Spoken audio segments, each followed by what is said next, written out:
कुठं समजून सांगावं माझा शिक्षक काय आज उपासमध्ये काम करत आहे।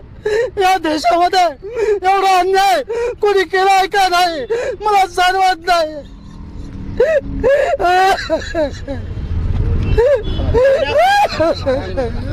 काय सरकार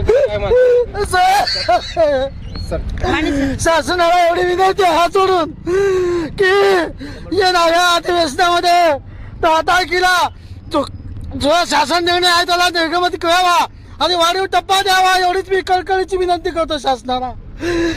देव राम हे देव होते, त्यांनी 14 वर्ष वनवास केला।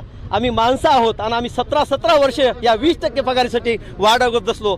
शासनाला दुसरं काहीच म्हणणं नाही की आमचेही लेकरं लग्न करावं लागतात त्यांचे, आणि आम्ही कुठं कामालाही जाऊ शकत नाही कारण आम्हाला दररोज शाळेला जाऊन शिकवावं लागतं। कुठं ग्रामसेवक तलाट्यासारखं आम्हाला काही जागेवर बसून काय पगार